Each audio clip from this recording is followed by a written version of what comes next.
Files. I'm standing right behind the door of Ward 8675309. Thin Crust's arms have now fully recovered and are now in peak autograph signing condition. Though granted, the resident medics are doing this in hopes that it'll distract him from the whisperers. Oh, why? Why, oh, why? Why That's did you even the thing. shoot this stupid TV screen in the first That's all for place? now. That This wisely, is a wait for stupid Bobo's original idea. ideas across That the poor subreddit, and until mother. next time, ladies and Why, gentlemen, oh, why when stay Drew fresh. Chala, no time to hesitate, don't wanna search the air. We're pulled by the magic surprise. Chala, chala, be cool, don't be afraid, you got the power to get you through the darkest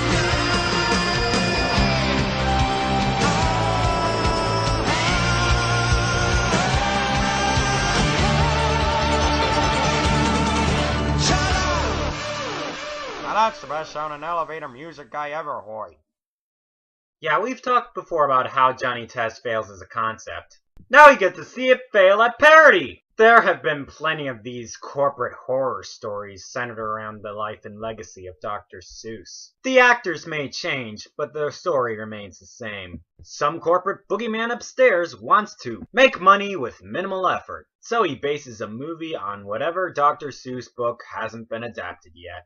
Dr. Seuss is beloved by families worldwide, so who cares if it's good or not? What people fail to notice is Dr. Seuss's satire. Hard to replicate even for the Doctor himself. Sure, there's context in the original books, but nope, fuck that shit. There be money to have took. Who cares if the book in question is minuscule or unfinished? Adapt the Dr. Seuss Bible, we don't give a shit. Do unto others as they do unto you.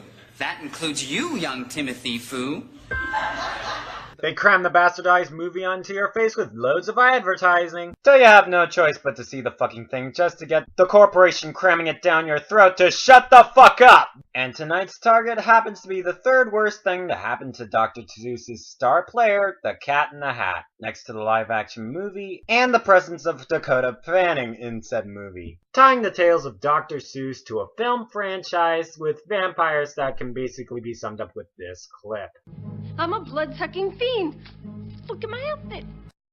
Oh my Christ. All these years of believing that a time had already passed for you, but now, here you are, in my hands, ready to take me to the next chapter of my life. Welcome home, old friend. This is so worth it.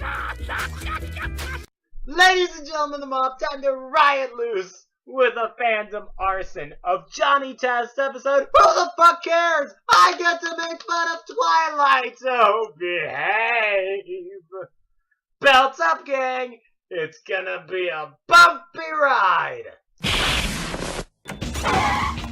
It's Friday! Yeah, and I want you to pick up all your things, starting with the backpack.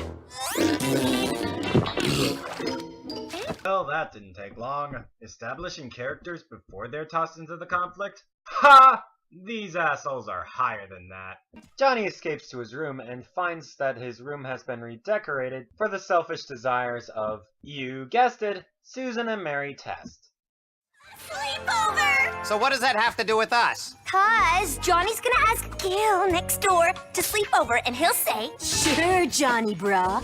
And we slip in for our new secret door panel system.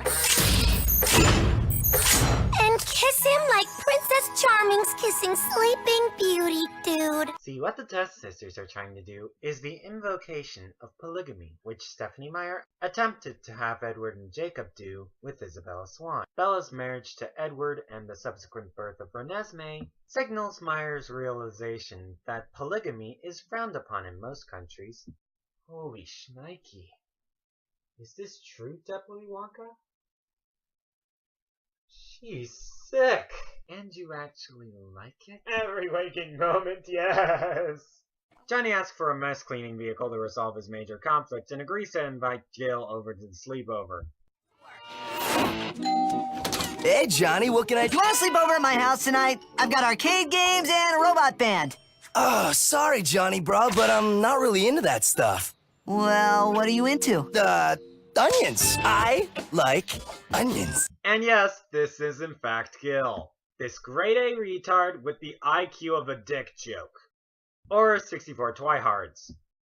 How in America's name have we lived without you? Well, that's one side character out of the way. Now it's time to introduce you to another side character. This is Eugene Bling Bling Boy Hamilton, a prominent member of Johnny's Rogues Gallery, and harbors a hopeless crush on Susan Test. Pedophilia on top of polygamy.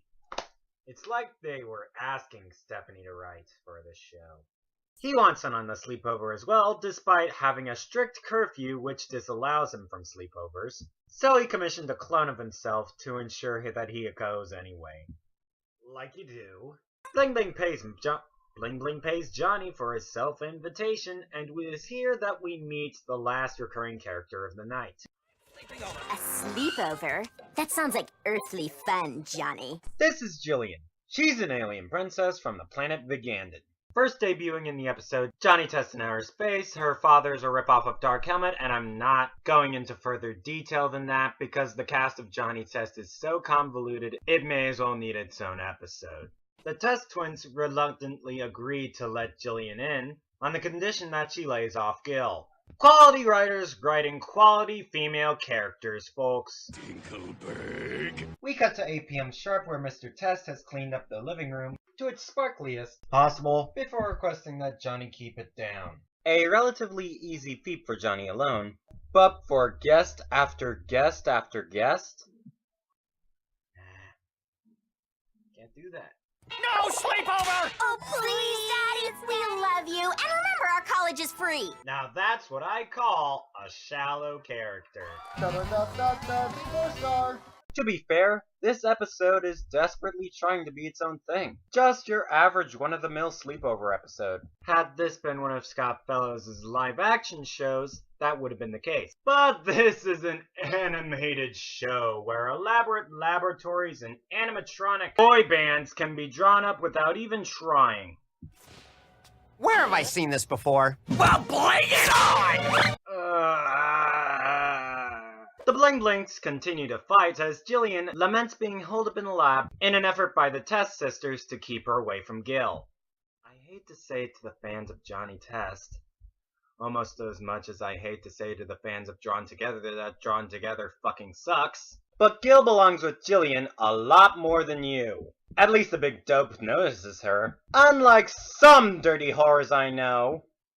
Gonna get Susan! And I'm gonna get you, Jillian! And I'm going to get you, whores, or I can tear you apart in a future Fandom Arson. And the day that review comes will be a day of greatest celebration. Scooby-Dooby-Doo, where are you? The writing's getting worse now. Vegan joins the rumble, as well as Mrs. Bling Bling, all while laying waste to the Test residents. You should have listened to your father, cause look at this scene. Everything's messy and nothing is clean. Quoth Susian widow Audrey Geisel when she saw this episode. So when did the girls create the talking fish? Around the same time the writer plagiarized the book. After Vegan spots Jillian's lipstick on Johnny's face, we cut to our Deus Ex Machina for the episode. It's called the 12-handed Picker-Upper Flupper-Wupper. Laugh! It's what Seuss would have come up with! Laugh and conform! Laugh, damn you! The Susian Stramboni fixes everything. The end. I'm clean, I'm fresh, I'm smooth as silk. Now to the kitchen for meatloaf and milk. Yeah, besides cleaning, Meatloaf is the only defining character trait of this character. Really. Oh well, I guess they'll kiss him on the next sleepover. But there can be no more sleepovers here and for you, because Schlupper Wupper Nupper Dupper Flupper Number 2! Maybe I saw this in a book. Probably Twilight. Dear God, you're stupid. Well, time for the final verdict, but you will be missed. To be fair, this episode's perfect for snooze. But then again, so is every other Johnny Test tune. I appreciate the episode trying new things, until the writers tried to steal some Seuss bling. The title card's unique, I can certainly give it that. The writing, on the other hand, is way too fat. Characters are annoying, as to be expected, but I'm sure Gil's the only one that needs to be protected. From Susan and Mary Test. Do you want to know why? Well, I might or might not tell you next time. Why do cable outlets keep on broadcasting me? All my new shows are shit. And we've still got E3 coverage to do on top of that. So with that said, ladies and gentlemen of the mob, thanks for riding loose with our Fandom Arson. Like, favorite, comment, and subscribe if you're a conformist. And as always, we wish you good fight, good night, and stay frosty. Cheers. I'm at Comic-Con! Flash.